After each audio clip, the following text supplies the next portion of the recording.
एक बार फिर से एक बार क्विक रिवीजन कर लेते हैं नंबर सिस्टम का। सबसे पहले हम लोग ने देखा था टाइप्स ऑफ नंबर सिस्टम, जहाँ पे हम लोग ने ये 4 नंबर सिस्टम के बारे में बात किया था।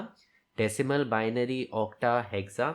यहाँ पे मैंने आपको range, radix, possible values, base, ये सब चीज़ें बताई थी। मैंने आपको एन बेस का भी बताया था कि अगर किसी और बेस का दिया हो इन चारों के अलावा, क्योंकि इन चारों को नाम से बोला जाता है, सॉरी मुझे थोड़ा सा जुकाम है तो ये चारों को नाम से बोला जाता है।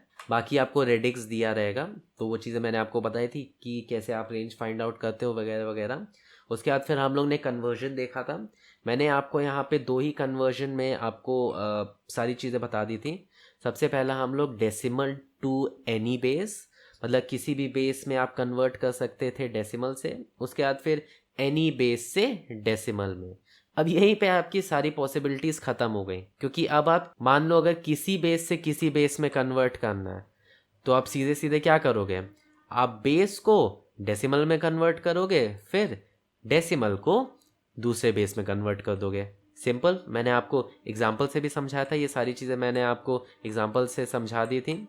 उसके बाद फिर हम लोग ने ऑक्टा टू हेक्सा, ये बहुत ही एक सिंपल मेथड से आसान तरीके से हो जाता है, इसलिए मैंने आपको ये भी समझा दिया था।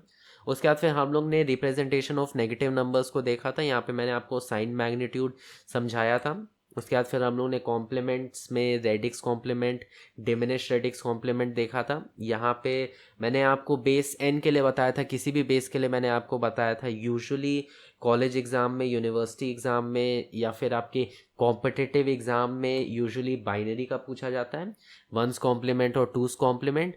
वंस कॉम्प्लीमेंट क्या होता है आपका डिमिनिश रेडिक्स कॉम्प्लीमेंट, टूस कॉम्प्लीमेंट क्या होता है आपका रेडिक्स कॉम्प्लीमेंट होता है। ओके, ये चीज़ मैंने यहाँ पे फॉर्मूला भी नोट डाउन कर दिया। फॉर्मूला का मैंने आपको कॉन्सेप्चुअल लॉजिक भी बताया था कि ये फॉर्मूला क्यों एग्जिस्ट करता है, कॉम्प्लीमेंट क्यों एग्जिस्ट करता है, वो चीज़ भी मैंने आपको बता दिया था।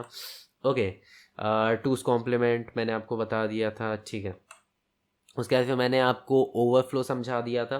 ओवरफ्लो मतलब अगर किसी भी ऑपरेशन को परफॉर्म करने पे जो आउटपुट आ रहा है वो अगर रेंज से बाहर जा रहा है उस बिट के, तो हम लोग उसको ओवरफ्लो बोलते हैं। ओके, मैंने आपको कुछ कंडीशंस भी बताई थी कि कौन से कंडीशंस पे ओवरफ्लो एग्जिस्ट नहीं करता है। ओके, उसके बाद फिर हम लोग ने फ्लोटिंग पॉइंट रिप्रेजेंटेशन देखा। फ्लोटिंग पॉइंट रिप्रेजेंटेशन में सबसे पहले मैंने आपको नॉर्मलाइज्ड फॉर्म बताया। मैंने आपको ये बताया कि अगर आपका नंबर एक सर्टेन फॉर्म में दिया हुआ है तो आप उसको नॉर्मलाइज्ड फॉर्म में कैसे कन्वर्ट कर सकते हो।